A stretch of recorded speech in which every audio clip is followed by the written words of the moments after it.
guys, welcome back to my YouTube channel. So for the people that do not follow my channel, I'm gonna actually put up a number around here or here when I actually start talking about the things I wish I knew before I came to Spain. But for people that do follow me, I actually don't live in Spain anymore. I moved to Asia about 6 months ago. I want to kind of close this Spanish series, my Spanish series life, because that's already over. So if you are interested in hearing any type of Spain video or Spanish, please put that in the comments or email me, because I want to start my Asian series because there's lots of things going on, very interesting things I want to show you guys. Okay, so let's start with the video.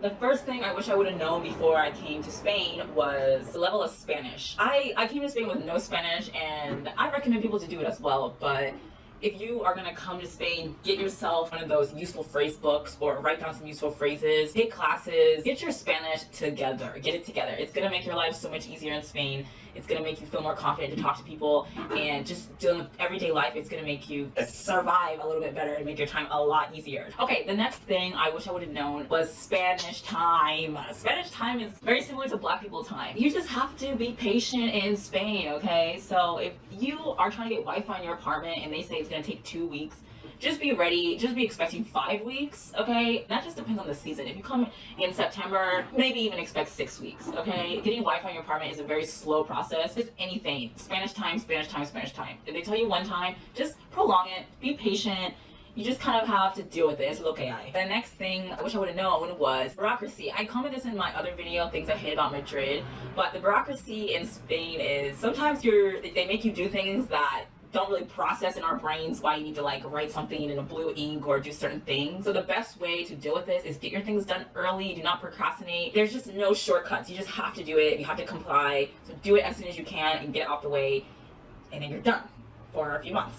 This is probably one of the biggest things I wish I would have known before I came to Spain. The bathrooms. The bathrooms don't usually have soap or toilet paper, so bring yourself some wipes or toilet paper with you everywhere you go, like everywhere you go. I'm not saying Spanish people don't wash their hands, but bathrooms just don't seem to have soap. And when I first moved to Spain, I thought this was like a Spanish thing, but now that I've been to many other countries, I realized that maybe that's just a Western thing, that people just always have soap and toilet paper in the bathroom. I mean, that's just kind of like, when you go into a bathroom, what else do you need other than a toilet? Well, you need soap and toilet paper, but many places they don't have it. So bring your own toilet paper, bring your own sanitizer or something everywhere you go. Just be prepared. You kind of have to be very street smart in Spain, and you have to use emotional intelligence to get yourself through situations. So there's a lot of things that I think are very different from the United States, and one big thing is customer service, where people just aren't as friendly if they don't know you. So you have to use your emotional intelligence to try to convince people to want to help you. So what I mean by that is always smiling, try to use their name, try to always be overly friendly, even if they're just having a bad day and they just obviously don't want to help you, or like, get me through this day, I hate my life. If you are still really friendly, overly friendly, using their name, smiling, people are more likely to help you than if you're getting angry that people are not nice to you. Use your emotional intelligence and try to make people want to help you. When you are lost somewhere, when you need to go to the bank, you need to go to the post office, especially when you are speaking bad Spanish, I think it's kind of cute when you're smiling and trying to be like a foreigner, being like, hablas inglés, you know, it's kind of endearing. So use that to your advantage. Be happy, be positive, and even if you're just so over, like the last 3 cashiers or whatever just blew you off, just still be overly happy, overly nice, and people are going to want to help you. So the next thing is eating times.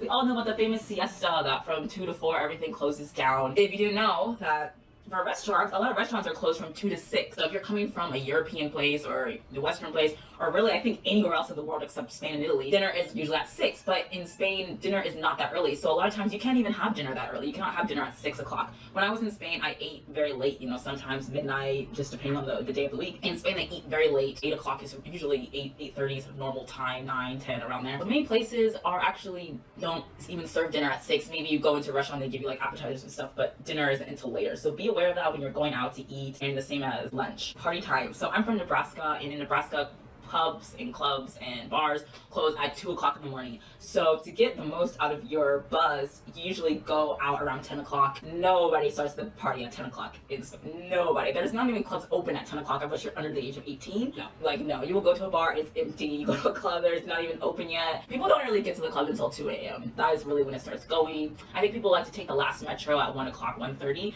and they get to the club around 2 o'clock. And then you stay until 6 a.m. and then take the metro back home. The last thing, and probably the most important thing that I wish I would have known before I went to Spain is the pickpocketers. So when I went to Spain, I'm the type of person when I travel, I don't really look into the country very much. I just go and check it out for myself and form my own opinion. So I didn't know about the pickpocketing. I'm sure if you have researched anything about Spain, you already know about this. But I do want to give you some advice and some tips of how to not get pickpocketed in Spain. As usually Westerners, when you're in a metro or you're in some type of public transportation, usually have your phone up like this or something, and then maybe you text and then you put it in your pocket. Do not do that. Do not put anything of value in your pockets ever, because these people are so skilled. They go to these pickpocketing schools to learn how to rob you professionally. You will not feel it. You think you will. You think you will, but you won't. Even the tight jeans you have, there's just a way that they do it. It's just, don't put anything in your pocket. Also those like really cute, I think they're called tote jackets or something, where they have like the zipper pockets and they're kind of flowing, they don't really touch your body. Don't put anything in there. Don't even buy stuff like that so you're not tempted to put your phone or your wallet in those types of pockets. I have been through 3 iPhones in Spain being robbed, being pickpocketed in Spain. I also do want to say, like, pickpocketers in Spain, they want to steal from you without you noticing. So it's never going to be violent. You don't have to worry about it. It's nothing to be scared of, okay? It's just something you need to be aware of, that it happens, and to be vigilant. Always be vigilant. Because I swear, the second you put your phone in your pocket, somebody is watching you. In the metro, you might think there's normal people hanging out. No, there is lots of people among you sitting in the metro that are pickpocketers, and they're professional pickpocketers, and they're watching you. Especially a foreigner, especially if you're speaking English loudly in the metro, they immediately target. I'm not gonna go more into that. Just be vigilant. Keep your stuff in your bag, because it's much easier to keep your hand over the zipper than it is to be focusing on every single pocket of all your stuff. So if you're a man, do not put it in your pockets, especially your back pocket. Get a man purse. Get a man purse, okay? It's okay in Spain. It's socially acceptable to wear man purses in Spain, okay? Or a fanny pack. You can get a fanny pack, it's okay. Oh, moving on from pickpocketing specifically, I'm gonna tell you some really common ways of people getting robbed in Spain, and this has happened to me only one time, thank the Lord. You should be wary in general of random people coming up to you and talking to you about random stuff in public areas. I'm not saying always keep a wallet, but definitely be aware of your stuff if some random person tries to talk to you. That's happens to me and my friend when he went to a club and he was alone, he was at a gay bar, and these 3 guys came up to him and he knew they were gonna try to rob him, and his phone was in his back pocket, and he knew his phone was in the back pocket, and he knew they were gonna rob him, but he just thought, since he was aware that they were gonna try to rob him, that they were not gonna rob him, and they robbed him, okay? So just don't do that. Don't do that, okay? Just don't. If you are very cautious about other people trying to rob you, who do you think you're more likely to let approach you? A child. People literally raise their children to steal from you. It's crazy. So the biggest scheme in Spain that I've seen is when you're at an outdoor terrace, what happens is your phone, or I'll show you, you see that, I don't know. Your phone is like on the table when you're talking to your friend. You know, I think as a Westerner, it's very normal for us to just leave our phones on the table. So what they do is a kid will come over, get a paper with like a survey on it, and they'd be like, oh, can you answer a survey for my school? Our school's doing a survey and we would like to know your opinion. And of course you're like, oh, that's so great, you're so cute. Yeah, of course. And they come over, they cover up your phone, they take your phone, and because you're so focused on this paper, they move the paper and your phone's gone. Maybe you don't notice for the first 10 minutes because you're just talking to your friend, maybe you weren't on your phone, but all of a sudden you and your friend are like, where's my phone? And you're like, where's my phone? Oh, we just got robbed by this little kid. That is a huge thing that happens in Madrid, and I've heard that happening to a lot of people. That's happened to me. It's happened to some of my friends. Don't leave your phone on the table. I've seen things where people will just grab your phone and go running. That happens. People will grab your bag and go running. The best thing you can do is keep your purse in your lap, keep your phone in your purse, and like for life, do not let that stuff out of your eyes. Vigilant always. If you ever see someone get pickpocketed or say something, I cannot tell you how I was getting robbed on the metro and I felt like people were watching and nobody said anything. Say something. Be a person that is helping. Be vigilant, okay? But you don't need to be scared, and there's no violent crimes really in Spain. You don't have to worry, just be aware and be vigilant and spread the word.